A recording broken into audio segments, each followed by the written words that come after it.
are you telling me that there is a history of the KGB cultivating Donald Trump as an asset that goes back approximately as long as Donald Trump cultivating the head of the New York office of the FBI, and that those two things are intermingled and happening at the same fucking time? We may be at the beginning of the greatest scandal in American intelligence history and possibly American political history as well. In this video, in this podcast, we'll explain why, and we'll tell you why it's so important to understand that, because right now, America is being subjected to a disinformation campaign, a gaslighting campaign by Republicans who are desperate to muddy the waters because they know how bad. Our guide in this story is Craig Unger. He's the widely respected author of New York Times bestselling books like House of Trump, House of Putin, and American Compromise. He's also the author of a recent article in the New Republic called "Did the FBI's Charles McGonigal Help Throw the 2016 Election to Trump?" And that's going to be our starting point today. So, Craig, welcome to Beyond Politics. I'd like to work backwards from the recent news of the arrest of Charles McGonigal. Who is Charles McGonigal, and what's he accused of doing?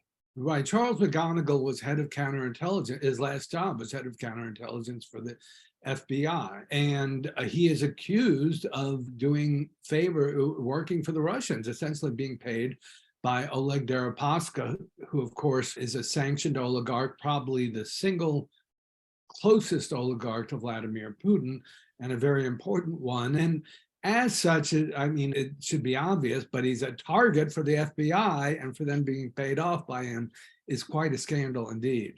So McGonigal, after he left the FBI and left his position, basically went to work for Deripaska, the oligarch who is so close to Putin. Could you also just remind us of how Deripaska is tied to Manafort and Trump? He's the single most important oligarch, or at least he's one through whom you see Russia's evolution into a mafia state. And he was the winner of the aluminum wars. He ended up in charge, CEO of Rusal, the Russian aluminum company. Aluminum is a strategic resource, and that's enormously important in terms of the way Vladimir Putin runs a mafia state. You may recall Deripaska at one point was negotiating with Mitch McConnell to open an aluminum mine in Kentucky. So he is a key player, and Deripaska Putin used him to install a pro-Putin dictator in president, but one who got there by fraud in Ukraine. Paul Manafort got as much as $75 million from the Russians for that. And then he started to do it again, of course, putting Trump in the White House in 2016, while Manafort was seriously indebted to Deripaska. So just to kind of read that back and sum it up, what we now know is that Charles McGonigal was the guy at the FBI in charge of it's counterintelligence, trying to stop the Russians from doing dirty spy stuff to us. And he, at some point, starts working for the number one Russian guy who's doing the dirty stuff to us. And that guy also happens to be tied to the campaign chairman for Donald Trump. And he also happens, Deripaska, to be tied to the leader of the Republicans in the Senate, actually arranged to have $2 million given to Mitch McConnell's Senate leadership fund in around this same time frame. So the upshot here is that, as Yale historian Dr. Timothy Snyder put it recently, this looks horrible for Donald Trump. One more obvious piece is if you look at the New York Times the week before the election in 2016, it had two big stories in which the FBI figured very prominently. And one said, oh, we're reopening the investigation into Hillary Clinton. And it turned out that's because they got Weiner's laptop, and they were going through and in fact, those were duplicated emails. They weren't even new emails, and none of them were classified. We found out much later, but by then it was too late. And the other story, of course, was the FBI has no sign of collusion between Trump and the Russians. And I think in both cases, they were 180 degrees off. So they played a big role, I think. So how ridiculous is it, the assertion that there is no link between Trump and Russia's activities in the 2016 campaign. And when, as you've reported in other books and many have seen, there were clear ties that were obvious with Trump and Russia going back to 1980. How could they print a story like that? Well, the Times and a lot of publications, I think, succumb to what is often called access journalism. And it means you got a source, you run with what he's giving you. And it sounds like they had sources in the FBI. Was the source McGonigal? That's a big and obvious question right now. I don't know the answer, but it had to be an FBI sources. And you see that happening again and again with the Times. As I mentioned, in Benghazi days, there was someone like Trey Gowdy on the Benghazi committee. The Republicans love to give handouts like that, but the Times ran with that, and that provided the trigger for the Iraq War, in which 1 million people died. So we have this recent arrest of the guy who was supposed to be stopping Russia from screwing with us. Turns out he was working for Russia. And I teased at the top the idea that this might be the greatest intelligence scandal and maybe the greatest politics scandal in American history, ultimately. Because the question that I think we're ultimately driving at is, where does this tip of the iceberg, the arrest of McGonigal, lead us in terms of unanswered questions and things we really should be asking right now? Then we bring ourselves back to, all right, it's October 2016, and 3 things happen. We have the 2 New York Times stories that Craig mentioned, which appear to be like plants and engineered by Trump and or Russia or both. And we also have this very suspicious job switch of Charles McGonigal to step into the role that he's occupying, trying to stop the Russians. And so it raises the question that you ask in your New Republic article, Craig, which is, what else do we not know? I don't know everything that's going on in it, but a lot of my books, and I did 2 books on Trump Russia, and a lot of the material came from FBI files, so I can be reasonably sure they had the same files I did. But if you'll permit me to go back nearly 40 years and then take it from there and just list sort of a litany of compromises, I want to do that. And the second, after doing that, I want to discuss it's interesting that McGonigal was head of counterintelligence, because for the most part, what we've gotten from the FBI has been criminal investigations and no counterintelligence investigation. And I think it's extraordinarily important that we really get one, and we haven't had that yet.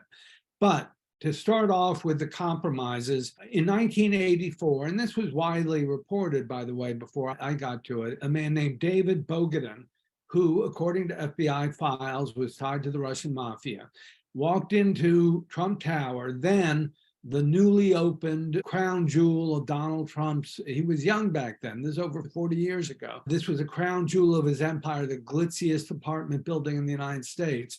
And Bogatin comes in and puts down $6 million in cash, says, I'll take 5 condos. He was tied to the Russian mafia. Trump, of course, doesn't say, gee, did you get that money from drug dealing, sex trafficking? He just takes the money. According to the New York State Attorney General's office, that was basically money laundering, but it's very difficult to prosecute the seller because you have to prove his state of mind, that he knew where the money was coming from. And Trump, of course, is savvy enough not to do that. Those are red lights if you're investigating money laundering. You would say, I want to know what's going on there. Well, Trump did that not 1 or 2 or 5 or 6 times. He did that at least 1,300 times. Wow. I might argue that's a pattern. I found at least 13 people tied to the Russian mafia who lived or owned condos in that building. I don't know how many Russian mobsters live in your building, neighborhood, or block, but that seems like a high percentage. The Russian mafia, by the way, is a state actor. It's not like the United States where the FBI and the Italian mafia were always shooting it out. The Russian mafia operates at the service of the KGB, and no one has disputed any of my reporting on this. And by the way, the book's been out for for 5 years now. And yet, to me, it should have been part of that. The Mueller report, it should have been part of real counterintelligence investigations. I have sympathy for listeners who are trying to keep all of this evidence straight and the narrative thread that we're talking about straight, and for reporters. I say that because I also have a great deal of what's the opposite of sympathy? Derision for the New York Times article that came out in this same critical time period, giving Trump a clean bill of health, saying that there are no ties between Trump and Russia. Now, obviously, with 2020 hindsight, it's incredibly obvious that there are immense ties between Trump and Russia.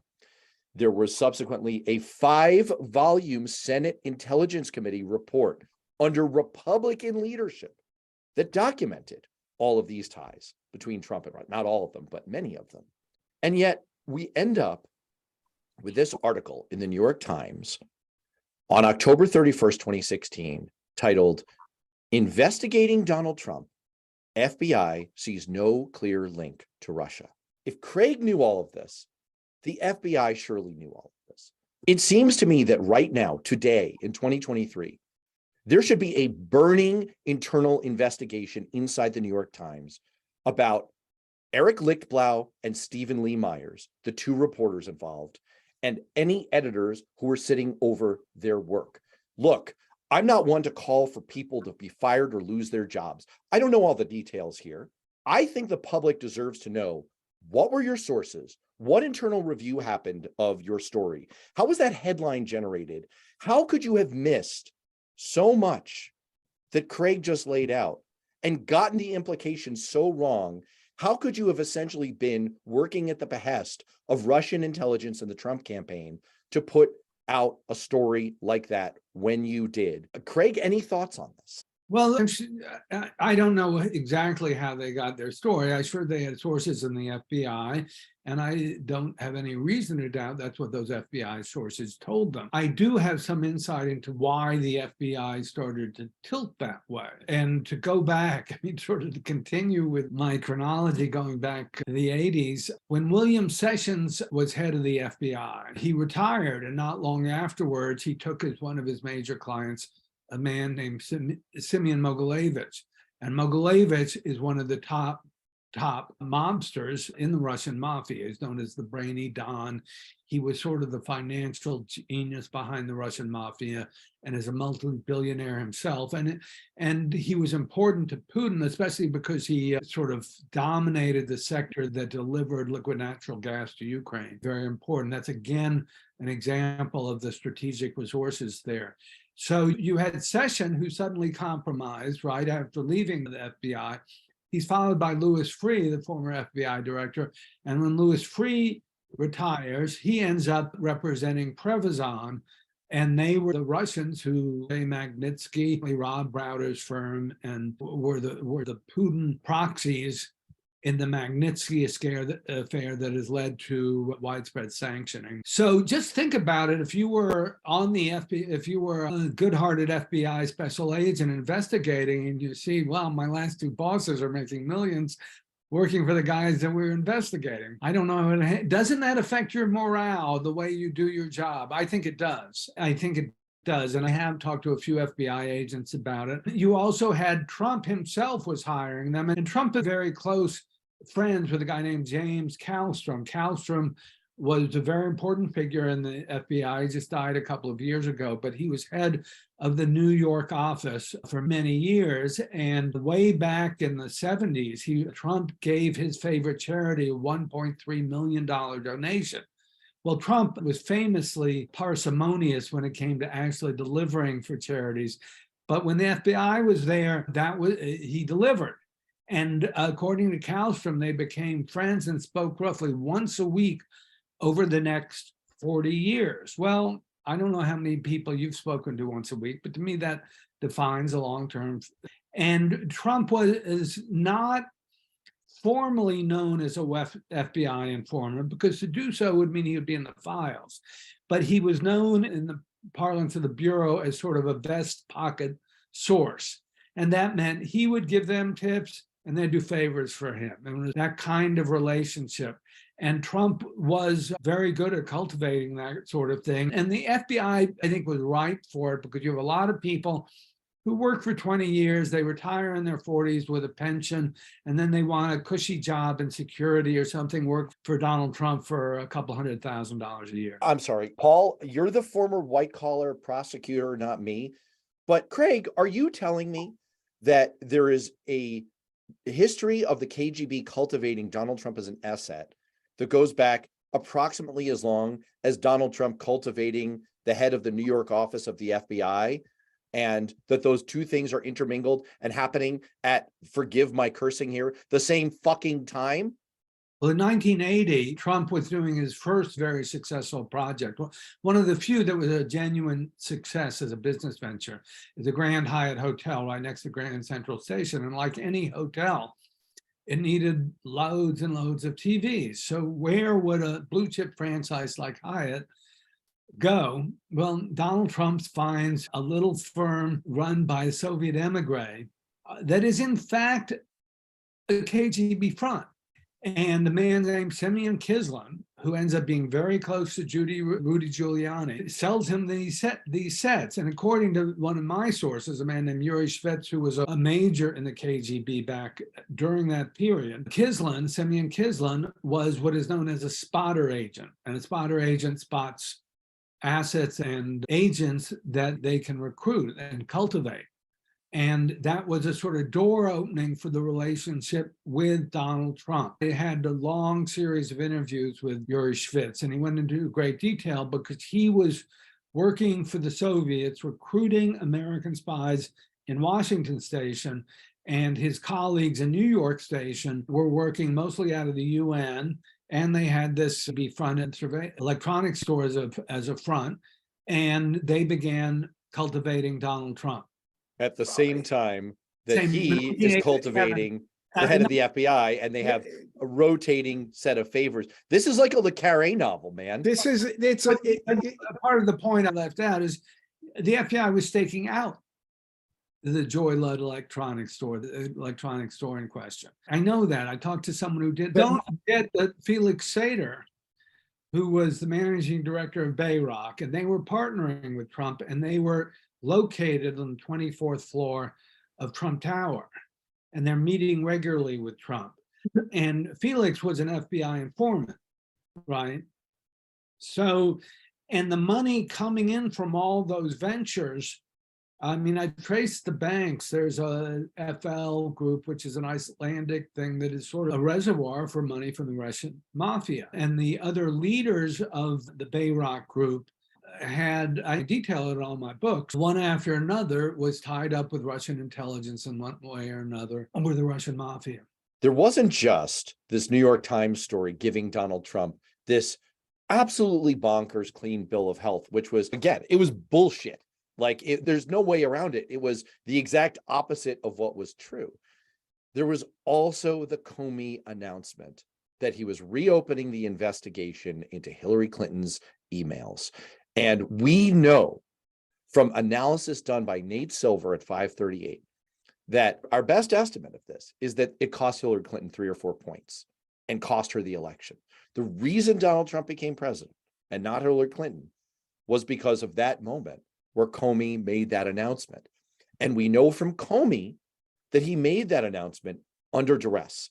He made that announcement because basically the other agents around McGonigal in this New York field office were essentially threatening, we're going to make this public. We're going to strategically leak this. If you don't announce it, we're going to do it.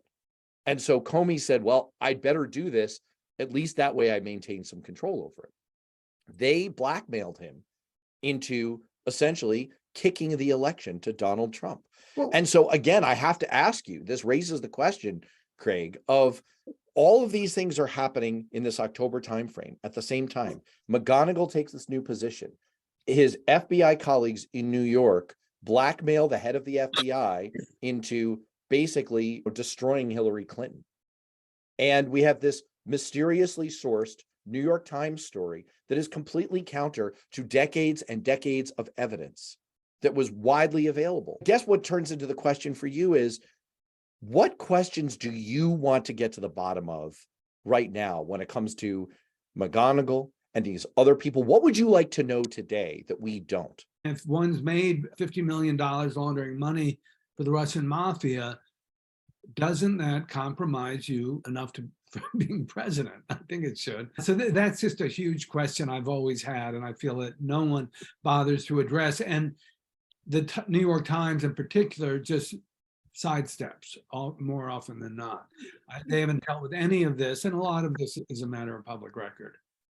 I'm a former criminal prosecutor. I prosecuted white collar guys. I did it in the age before there were computers, and I collected reams of paper and went through paper and figured out how to trace everything in the old-fashioned way with a pen and a pad. What's gone on in terms of investigating the FBI and the compromise of their counterintelligence operations and all these links and the way everything we have talked about on the show so far relates to the counterintelligence operations of the United States? But unless I'm missing something, there haven't been any investigations. The FBI under Comey was doing a counterintelligence investigation of Trump immediately after the election, and Comey was fired just after that, right? And Robert Mueller was appointed a special counsel, and it was supposed to carry on as a counterintelligence investigation, but somewhere along the way, he had a conversation with Rod Rosenstein, who said, no, it has to be criminal. And we didn't get a counterintelligence investigation that I can see. If anything, I think the press cons this completely. You always had lawyer after lawyer as a talking head analyst. But what about counterintelligence? That is the question. I think you also raised in your New Republic article, the question of what did we suddenly know when we launched the investigation a couple months later that we really didn't know in October of 2016? The answer is not a whole heck of a lot. Certainly, all of the material that you've exhaustively documented in your books was available. Certainly, the links between Manafort and Deripaska and Manafort and the Trump campaign and their many contacts with Russia, 100 that Time magazine counted. All of that was available. All of that was known. And so it does beg this question of why, what changed, right? Like, why was this suddenly something that the FBI started to launch a counterintelligence investigation about, and why did it get shut down? Well, I don't know exactly what went on between Mueller and Rod Rosenstein, but but I think somewhere in there is where it was shut down. And I think also Mueller was too much hope was put in Mueller. He was never going to really challenge the establishment at all. He's very much an institutionalist. If he dug down into this, I think you're going to uncover some unseemly parts of the FBI, and I don't think he wanted to do that. Let's get you out of here on this, because Paul, what you were just asking about leads to the FBI. What I was just asking about and what you just said, Craig, leads to the FBI. We started this at the top with the FBI. And my tease for it was, this might turn into the greatest intelligence scandal in American history. And I still think that's a real possibility here, because what you're essentially revealing, and my mind's still spinning about just how interwoven Trump, the KGB, Trump, the FBI were for decades and decades. What it's leading to is a level of corruption potentially within the FBI. And what it led to, it's stunning. And what it led to is Russia got to pick the American president, and they did it more or less out in the open. And so right now, as we record this, we're in the midst of Jim Jordan, a totally risible figure in his own right, leading this committee that they've constituted in the U.S. House of Representatives called something like the weaponization of the FBI against the American people, or some crap like that. And to me, this is such a well-worn tactic. If you're guilty of something, it's such an obvious, time-honored move to accuse the other side of the exact same thing, because it removes the sting of the truth of the attack. And it's, given everything you've laid out here that Jim Jordan surely knows, it's also gaslighting in the highest degree. It's inverting our sense of reality. And so I guess my question to you is, you've done about as much work on this as anyone in the world. Literally, you are a world leading authority on just how deep this rabbit hole goes. And yet Jim Jordan and the Republican majority in the House is trying desperately to say that everything you've produced is backwards, and that really the FBI was out to get Trump, that there was no obstruction and no collusion, as William Barr said, that this is all a Democrat put-up job out to get Trump. They're trying to say that everything you've written about is bullshit. I think I know the answer to this, but how do we fight back? How do we make sure they don't get away with it, and that the New York Times and the rest of the media doesn't just play stenographers for this kind of crap? Right. Well, I don't think there's an easy answer to that. I think one has to fight back. And I try to do it just with my writing. But one of the really frustrating things is that the national conversation is so atomized and so fragmented. And there are all these sort of hardened ideological silos in the social media world. And gee, I don't think I ever penetrate the Breitbart silo or any of that world, or the QAnon. And I think answering that, I think there has to be some regulation of social media that opens those silos up in some way. But it's not, and there's just not one single easy answer. Well, look, I think part of my own answer to my own question is that all we can do is what we're doing here, right, and keep documenting and tying together the truth, the fact patterns, the incredible work that you've done over the course of years now to present all of this to us, and keep repeating it. And so look, my challenge to the listeners and viewers is, if you find this compelling and you think it's important, share it. Please make sure that go out and buy Craig's books: House of Putin, House of Trump, American Compromat. That's with a K. That's the Russian spelling, because that's what they had on Donald Trump. Get the books and make this trend. Force the media to cover it, because it's what people are talking about and it's what's so popular. The New York Times got rid of their public editor several years ago, and this would be the quintessential job of a public editor. We would go to the public editor and say, there should be accountability for the way you got used by Russian intelligence and the Trump campaign, as if there were a difference between those two entities. You got used, and your work abused the American people and subverted the American democratic process and handed us 4 years of Donald Trump as president, where, by the way, there's a great CNN article, and I'll splash it up on the screen here, where they documented this 37 times as president where Donald Trump made soft decisions on Russia, acted officially in Russia's interests, and helped them. So they've gotten paid back in spades for their investment in him and their subversion of our democratic process. New York Times, there's no longer a public editor. So I don't expect you to go back and do a postmortem and have accountability for the reporters and the editors involved, but you can pay it forward. You can pay attention to this now, because I don't know any other way to say it than to say that Donald Trump represents a clear and present danger to the future of America right now. And so if you want to absolve yourself of your 2016 sins in part, why don't you report on everything Craig Unger has been talking about right now? He should be the next guest on the Daily Podcast. But of course, we will have him back here as often as he likes. We're going to keep talking about this. Craig Unger, prolific and New York Times bestselling author, as if that's the seal of approval we want to be talking about. Thanks very much for being on Beyond Politics. Thank you for having me. I enjoyed it.